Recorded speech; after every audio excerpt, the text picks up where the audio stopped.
It was a film with Fernandel. Ah? Gentlemen of the jury, the day after his own mother's demise, he sported at the beach, began an illicit liaison with a lady, and gay as a lark, watched a comedy at the movies.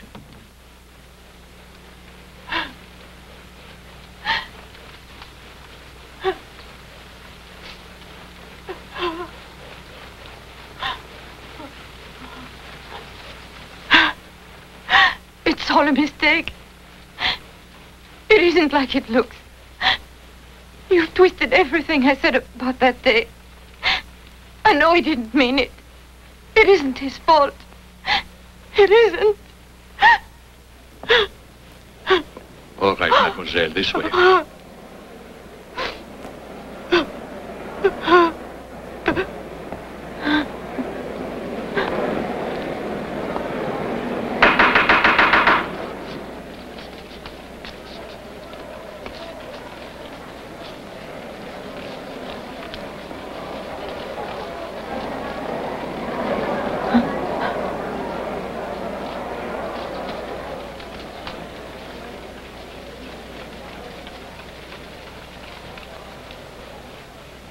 He treated my poor dog with kindness.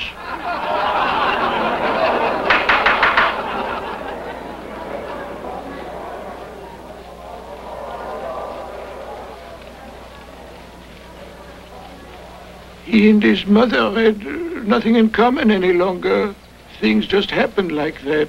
Things happen like that.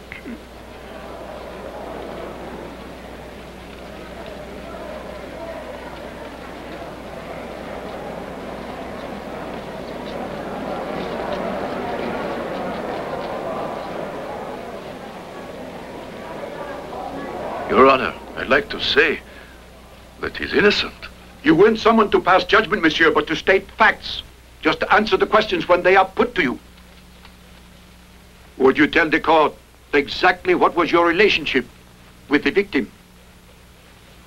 To begin with, I'm the only man that the victim hated. That's because I'd fooled with his sister. Did the victim have any reason whatsoever to dislike the accused? None at all. And Monsieur Meursault was with me on the beach that day, just by coincidence. I would now like to hear this gentleman explain to the court how it came about that this letter, which evidently led to the crime, was written by the accused. Coincidence. It would appear that the real culprit in this case is coincidence. And was it also coincidence by any chance that the accused went along with you to the police station? And was it again by coincidence that he did thereupon testify and so obligingly in your behalf? Monsieur Sen, would you tell us how you're currently employed here in Algiers? I work in a plant, Your Honor. It is common knowledge, gentlemen of the jury, that he does in actuality earn his bread acting as a procurer, and the accused was his friend and accomplice. This crime has its roots in slime and corruption. Monsieur the prosecutor is shamelessly and without We justification shall discuss that issue when the prosecutor has Defense finished. Let objects. him proceed. There really isn't much to add, Your Honor. There's just one more thing. Was the accused a friend of yours? Yes, he was a real pal. Was this man your friend? He was. Behold this careless criminal, a son who mourned his mother's death by wanton forays and shameful orgies, and who murdered cold-bloodedly a poor lad who had never done him the least kind of harm. Is my client standing trial for not adoring his mother or for killing an Arab? Order, order!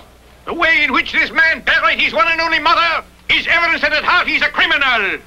And so, gentlemen of the jury, you are now acquainted with a series of events which led this man to commit murder, deliberately, with malice and aforethought, and in full awareness of his dastardly crime. To reiterate, gentlemen, there is no evidence of extenuating circumstances. There is no evidence of impulsive or irrational behavior. The man who sits before you in the prisoner's dock is an educated man. You have observed this by the way he answered my questions. Therefore, I repeat, it is impossible to conclude that he committed the crime without knowing what he was doing. I have looked into the depths of this man's soul, and I have seen a gaping void within, gentlemen of the jury. to reveal the awful truth. He has no soul at all, no human spark, not even the merest speck of principle or morality so dear to ordinary men does this monster possess. No doubt, we have no right to blame the accused for lacking qualities he's morally incapable of. But here, in this court, we must stifle the human inclination to be tolerant and submit our will to the loftier demands of that noble ideal which is justice. Above all, the man that faces you in the dock embodies all that is evil and inhuman, and as such has to be removed from a world that he can only corrupt.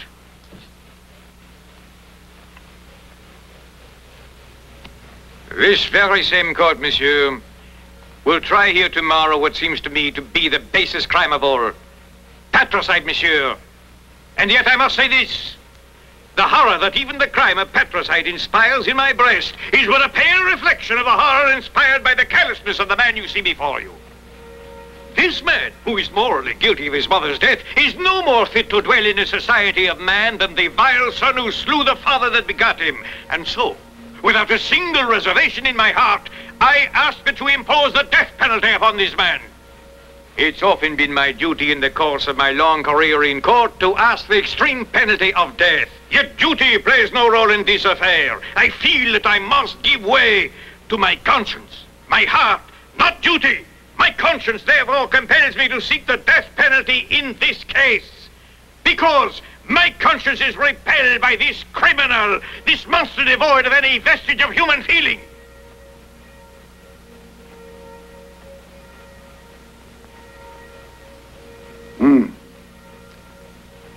Have you anything whatsoever you'd like to say?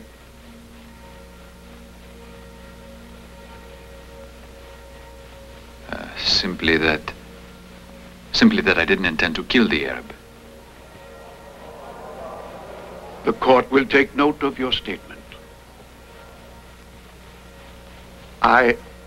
You see, I'm at a loss to fully understand your defense.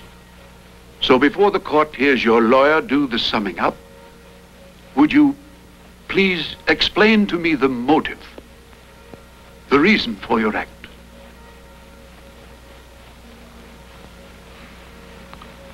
Well, it was... I think it was the sun.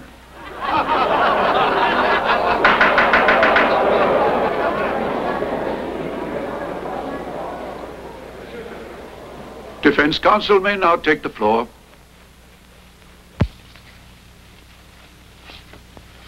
Gentlemen of the jury, I killed a man. That I confess. Why did he say that? Lawyers always talk that way. But I, too, have looked into the depths of this man's soul for a time. But I don't happen to hold the opinion which my erudite friend and colleague has put forth. And I have found his soul, in fact, to be as crystal clear as a shining fountain. This is the soul of a conscientious worker, of an honest and fair young man, a friend and companion to many, a model citizen, compassionate and helpful to those around him. I was frankly amazed at the furor aroused by the way in which he treated his mother.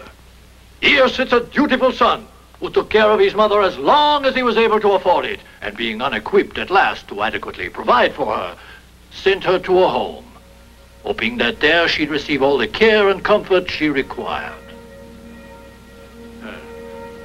Surely, if proof be needed of the excellence of these institutions, we need only remember that they are promoted and subsidized by the very state to which we owe our allegiance.